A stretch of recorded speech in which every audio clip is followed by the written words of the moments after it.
Ready to dive into a world of dragons and dangerous choices. I'm in, especially when they come with a side of political intrigue and forbidden romance. Right. That's what makes Fourth Wing by Rebecca Yarros so captivating. From page 1, you're swept up in this world, Navarre, where graduating high school means facing a dragon draft. A dragon draft.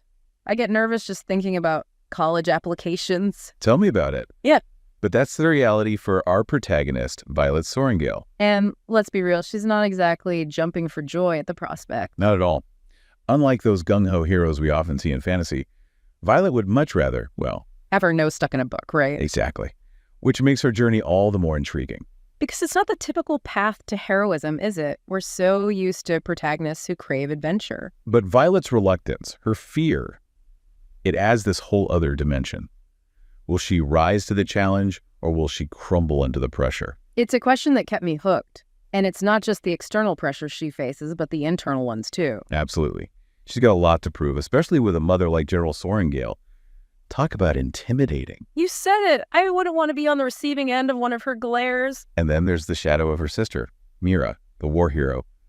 It's a lot to live up to. It makes you wonder, can Violet ever escape those expectations and find her own path? Especially in a world as demanding as Navarre. But even with all that weighing on her, Violet has hidden depths. Remember that incident with the dried fauna lee berries? From her journal, Oh. yeah. I mean, talk about a subtle hint at her resourcefulness. Right. It tells us that Violet's knowledge isn't just theoretical. She knows her way around dangerous substances. Which, in a world full of dragons and political maneuvering, could be a serious asset. Definitely.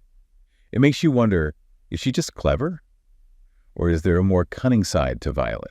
Ooh, I like where this is going. It seems like those book smarts might just come in handy after all. And they'll have to, especially with conscription day looming. Because that's when the real test begins, right? The day Violet's life changes forever.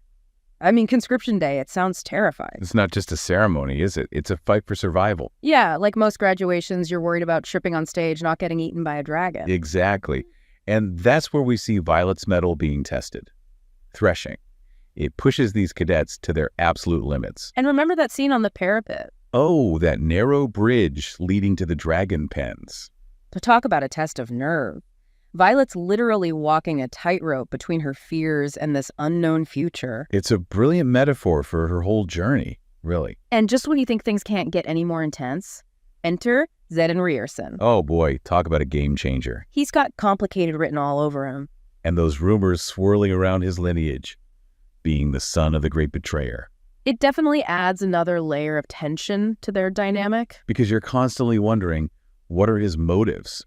Is he drawn to Violet, or are he manipulating her? And then there's the whole dragon situation, which, let's be honest, is never simple. Right. Violet ends up bonded with Taryn, this incredible golden dragon. But their connection, it seems different, more. Intense. Yeah, like it runs deeper than the usual rider-dragon bond. And then throw in the fact that Taryn and Xaden's dragon, Scale, are rumored to be mates. It's like their fates are entwined on multiple levels, pushing them together, even as their pasts try to tear them apart. Talk about a recipe for disaster, or maybe an epic love story. It goes with Fourth Wing. But one thing's for sure, the training at the Riders Quadrant is where things really heat up. It's brutal, right? From the gauntlet to flight training to constant sparring. It's a wonder any of them survive. And Yarros doesn't shy away from showing the toll it takes, both physically and emotionally. No, she doesn't. But even in the midst of all that chaos, Violet's strategic mind shines through. She's always analyzing, looking for an advantage, which might be her greatest strength. Yeah, she's not the biggest or the strongest, but she's definitely got that cunning intellect working in her favor. Which you'll need. Remember those faltering wards we talked about? Oh, you know things are about to go down when the magical protection starts failing. And not just failing, but breached by Griffin riders. Myths turned terrifying reality. And guess who has a connection to them? Yeah, Vaden's secrets just keep piling up, don't they? Talk about a bombshell. It makes you question everything about him. And Violet's left reeling, trying to reconcile her feelings with the possibility that he's been playing a dangerous game all along. And that attack in her room. Brutal.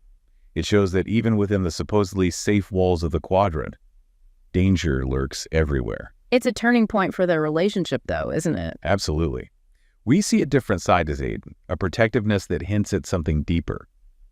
But can Violet trust those instincts? With everything already so intense, the war games just amplified everything. Right. You go from training exercises to life or death scenarios. And it's during the war games that Violet's signet power finally emerges. And what a power it is. Lightning. I mean, talk about a force to be reckoned with. It's perfect though, isn't it? A reflection of her inner strength, that hidden power she's been carrying all along. Totally.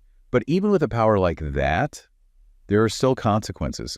Like when Violet's forced to kill another cadet during the games. It's heartbreaking, even if he wasn't the most likable character.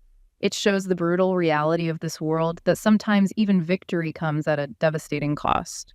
Yarros doesn't shy away from those tough questions, does she? Not at all. And as if the emotional weight wasn't enough, that's when everything changes. The wards. Yeah, bottom falls out, literally. And it's not who anyone expected, right? Griffin Riders. Myth becomes reality. And suddenly, Navarre's in more danger than ever. And of course, it's all connected to Xaden. His secrets just keep getting bigger. It's like the more we learn, the less we actually know. And poor Violet. She's left trying to piece together the truth while also battling these feelings for Xaden. Can you imagine the turmoils? I can't even imagine. But amidst all this chaos, we finally get answers about Xaden's past, his connection to the Griffin Riders. And it's even more complicated than we thought. His family history, his loyalties, everything's tangled together. And then there's the Venom. Talk about a curveball. I mean, I never saw that coming. Yeah. Creatures of nightmares, thought to be legend, suddenly threatening to consume the world. It raises the stakes to a whole other level. And through it all, Violet's caught in the middle, trying to understand Xaden, protect her people, and find her place in a world that's constantly shifting. Their connection, though. Yeah. It's tested in the most extreme ways. Fighting against impossible odds, facing down these terrifying creatures. It either breaks them or binds them together for good. And that ending. Don't even get me started. I have so many questions. Right. What will Violet choose?